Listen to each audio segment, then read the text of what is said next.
Hi friends, in this video we're going to talk about how to do static file hosting along with directory browsing in Windows IIS server. In the end, we're going to host a folder in a Windows machine as a website using IIS server. So the users can see the folder and even go to the folder or navigate into other folders, and they can even download the files. So we're going to use the IIS server of Windows, which looks something like this. And in the end of this video, we're going to improve the user interface of the directory listing into something like this. So we're going to use the ASP.NET scripting of IIS server to render a folder so that it can have some advanced sorting capability, something like this.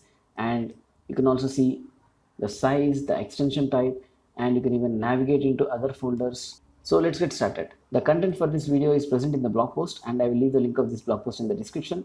So you can go through this blog post if you want to revisit the concepts of this video. So what is static file hosting? Static file hosting is basically hosting the files present in the server folder so that users can download it through web. And directory browsing means users can see the folder which is hosted by the servers and they can navigate through the folders, something like this. So this is directory browsing. I mean, why do you want to do a static file hosting or directory browsing? Using static file hosting and directory browsing, users can just view and download the server contents, but they can't upload, delete, or modify the server contents. And if you use the static file hosting, people can read the files over HTTP instead of SMB or other file sharing protocols. So it's basically good for security. Why do we need IIS for static file hosting? IIS is a production ready web server of Windows OS. So IIS can be conveniently configured just by enabling the features of the Windows server, and IIS has a GUI and command line, both the interface. So if you don't want to use the command line, you can use the GUI of IIS and you can configure websites in IIS. And by doing static file hosting in IIS, you can have delivery optimizations like static file compression, and you can have also security features inbuilt which can be easily configured like file type restrictions, file size restrictions, etc. Alright, enough of talking. Let's try to configure IIS to host static file contents. So before using the IIS, you need to enable the IIS in Windows. I'm using a Windows desktop version. So click on the Windows button and write turn Windows features on or off. Click on this and you will be presented a window where you can turn Windows features on or off. And in that, you're going to search for Internet Information Services. Just scroll down and you can see Internet Information Services. The most convenient way is to just switch off and switch on, and by default the required features are selected. You can see in Internet Information Services, go to World Wide Web Services, and here you have the common HTTP features which are already enabled. So to do static file hosting, these features are required. To see the IIS user interface, you need to go to the Web Management Tools and click on IIS Management Console. If you enable this feature, you can see IIS in your Windows. If this feature is not present, you can't see IIS. So in the Internet Information Services, enable IIS Management Console, and then in the World Wide Web Services, go to Common HTTP Features, and here you need to enable these features. Default document is basically the default document feature of IIS, and directory browsing is what that enables the directory browsing of the server's folder. HTTP errors is having some control over the errors which are generated by IIS during serving the requests, and static content is basically serving the static content over the HTTP. So these features are required to be enabled. And in the health and diagnostics, you can enable HTTP logging so that when users perform a request to the servers, the logs can be created. And in the performance features, you can enable static content compression. That means in the supported browsers, the static content like files would be compressed and sent so that you can save on time and bandwidth. And next, you can enable a security feature called request filtering, using which you can do a lot of restrictions like file type restrictions, file size restrictions, etc. We will see the request filtering just in a while. So ultimately, these features are required to be switched on in Windows features. After you switch on these features, just click on OK, and Windows will turn these features on for you. So these are the features required: IIS Management Console, default document, directory browsing, HTTP logging, static content compression, and request filtering. You can even turn on these Windows features through command line using this command. So you can copy this command from the blog, and you can even enable these features from command line. Alright, using Windows features, we were able to enable IIS. Let's try to see if we can use IIS. So press the Windows button and search for IIS. You can see Internet Information Services IIS Manager app. So click on this, and now you can see IIS. Alright, we have enabled IIS, let's try to host a folder in IIS. So I have a folder like this in my Windows machine and I would like to host this folder in IIS. So the first thing you need to do is create a web.config file. So if you don't have a web.config file, create a new file called web.config and write some configuration in this. So you can right click on web.config and open with Notepad or open with VS Code. I'm going to use VS Code because VS Code can give convenient syntax highlighting to read the config file. You can even read it in Notepad. The config is pretty simple. In the configuration, I am telling directory browse is enabled. It comes under the system.webserver section. So that's it. We have created a simple config file. You can just copy paste this content into the web.config file. So you can go to my blog and copy this content and paste in the web.config file. Alright, I have created the web.config file. So our folder is ready to be hosted in IIS. But before hosting, we need to set the permissions for the folder. So I want to host this folder called screenshots, right? Just right click on this folder and click on properties. In the properties of the screenshot folder, you need to go to the security section and here you can see which users have access to the folder. By default, iUser and IIS users will not have access to this folder and you can't host it in IIS. So you need to explicitly add permissions to iUser and IIS users and give them the read, list and read and execute permissions. So let's see how we can do that actually. So to demonstrate setting the permissions, let's try to remove the permissions and then give the permissions. So I'm going to edit tab and click on the iUser, remove the permission, go to IIS users, remove the permissions and click OK. Now continue. Alright. Now let's try to give permissions to the required users. Click on the edit and add and search for iUser, IUSR, check names, you'll get the iUser. Click on OK and click on iUser. By default, it has the required privileges which is read and execute, list folder contents and read. This much is enough.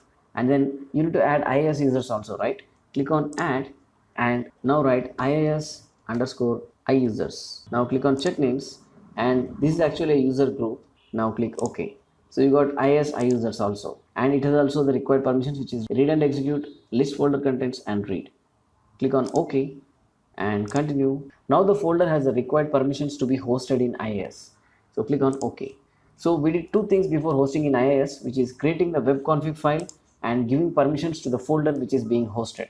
Now let's go to IIS and create a site. So click on the Windows button, search for IIS, go to IIS manager and you will be shown a screen something like this. In the left pane you will have the server. Click on this arrow or double click on the server, you will have sites. Double click on the sites, you can see the sites present in the server. I have already created a website for this demo. Let's try to delete this website and create the website again. So I'm going to delete my website. Now let's try to create a website which will host our folder. So on the sites, right click and add a website. And let's try to name the website something like folder demo. And the physical path should be the path of the folder which you are hosting. So I'm going to the folder, Control C. I have copied the path of the folder and pasted here. You can even browse your folder here, but I've already pasted my path of the folder here. And you can specify on what port the server would be listening. By default, it's HTTP port 80. You can even go for HTTPS if you are hosting it on a domain, and the port can be anything which you require. Currently, I'm using port 80. You can use something like port 8080 also. We'll go with HTTP port 80, and this is the folder path, and this is the name of the site, folder demo.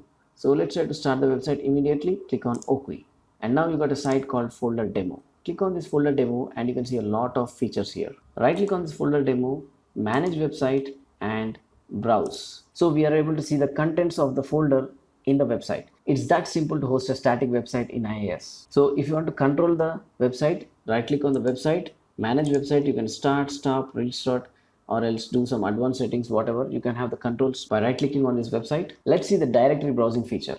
If you remember, in the web config we have set directory browsing as true.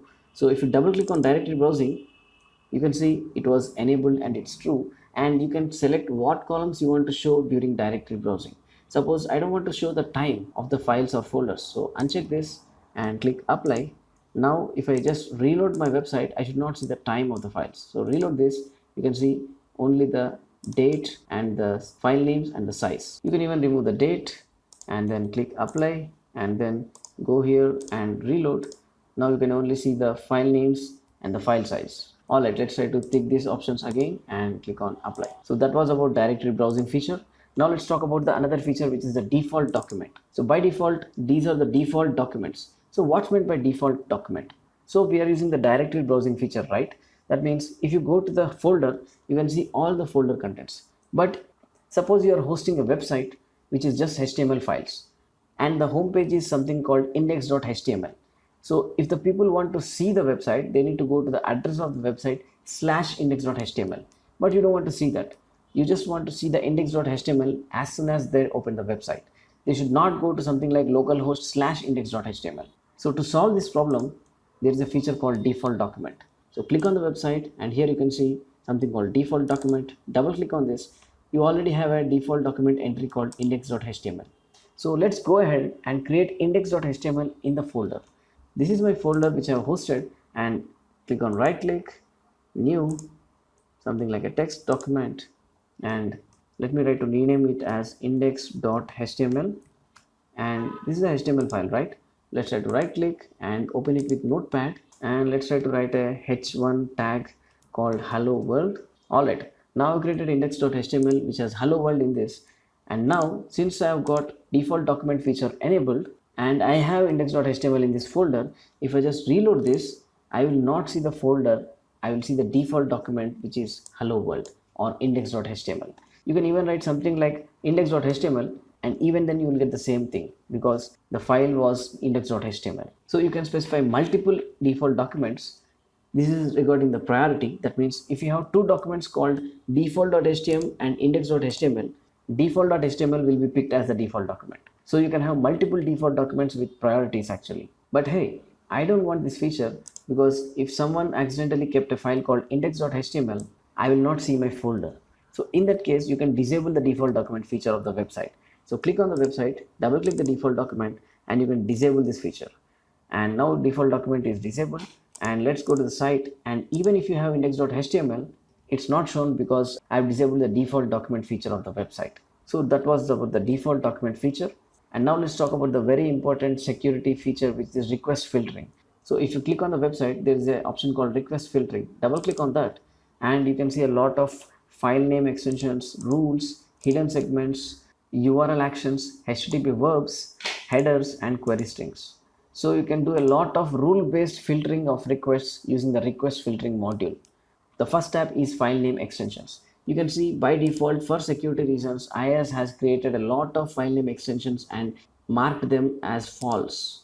So even if you have a file called abcd.java and users click on that file, IIS will throw an error because it's not allowed to be seen. You can see there is also a file called .config. We already have a web.config in our folder, right? This is the web.config file. Let's try to click on this web.config, HTTP error, and the file is not found. Because due to request filtering module, it is not allowing the .config extension to be read by the users. So this way, using request filtering module, you can restrict users from downloading certain file extensions. But there is a catch here. By default, if you don't mention that the file extension is blocked, users can download the file. So if you want to explicitly mention only which files are allowed, you need to click on this edit feature settings, and you need to uncheck this allow unlisted file name extensions. That means if you don't mention anything about the file name extension in this request filter screen, it will not be downloaded if you uncheck this. And here also allow unlisted verbs. That means if you don't mention anything about a verb, it's allowed. So you can even uncheck this and explicitly allow which HTTP verbs are being used. And there is also limits. What is the maximum allowed content length? That means if the file is greater than this amount of bytes, it will be restricted by the server. And maximum URL length. That means if there is a very huge nested folder, the URL length can only be this much. If there is a huge URL length for the folder, it will be restricted by IIS. The length is really optimistic here. You can reduce the length based upon your scenario. The same way, what is the maximum query string allowed? If the query string is greater than this amount of bytes, it will not be allowed by IIS. So this way, using request filtering feature, you can create rule-based restrictions for the users to download the files or view the files. Alright, that was about request filtering. So that was pretty much it on how to host a folder in IIS. It's really easy actually. Let's try to revisit this default directory browsing website of IIS. I can see the file names, I can see the file size, I can see the file time, and even I can navigate by going to the folder, something like this, and I can go to the parent folder. It's all good, but you cannot sort the files in the default directory browsing. By default, the files are ordered through alphabetical order, That means if you want the latest file to be at the top, it's not possible in default IIS directory browsing. So in order to render these bespoke requirements, you can do scripting in IIS server and render your folder as per your requirements. So in IIS, you can have aspx scripting using which you can do server-side rendering in IIS. So to do server-side rendering, you need to enable aspx in IIS, right? By default, it's not enabled. You need to enable it explicitly. So to do that, it's really simple. Once again, go to turn Windows features on or off, click on this, and here again in the Internet Information Services, go to World Wide Web Services and go to Application Development Features, and here just click on the latest ASP.NET version. That means click on this ASP.NET 4.8, and by default this .NET extensibility, IS API and IS API filters will be enabled. Let's try to see it again. If I just uncheck all, click on just the ASP.NET new version, and all the required features will be enabled. Click on OK. Now your IIS server can do server-side rendering using aspx. So using aspx, let's try to do server-side rendering and render our file contents in a HTML table where we can sort the file contents. I've already created two files, files.aspx and files.aspx.cs, and this will do the server-side rendering for me. Let's try to see what's there in these files. So I'm going to open files.aspx with VS Code. So it's just a HTML file, but you do a lot of server-side rendering using these tags here. And here we are rendering a HTML table, and we are using a for loop in aspx to render the file contents in this table. It's really simple. And we are using JavaScript to add a feature of sorting the table by clicking on the columns of the table. So this is just some JavaScript which wires up the feature to the table. Alright, in our aspx file, we are just rendering a table and adding some JavaScript behavior to this so that users can interact with the table and sort the table columns, right? Here I have mentioned this aspx file uses a backend file called files.aspx.cs. Let's try to see what's there in that. So I'm going to files.aspx. So I'm going to open the files.aspx.cs with VS Code, and here I'm inheriting the web.ui.page, and upon page load, I'm actually requesting the server folder contents, and I'm using a for loop and actually populating a list with the folder contents. And by default, the folder contents will be sorted upon the modified date. So we already defined some logic for file sorting, and we have also defined some logic on how to show the parent directory link and all. I will leave the link of this files.aspx and files.aspx.cs in the blog post so that you can understand the aspx files. You don't need to understand these files to use them.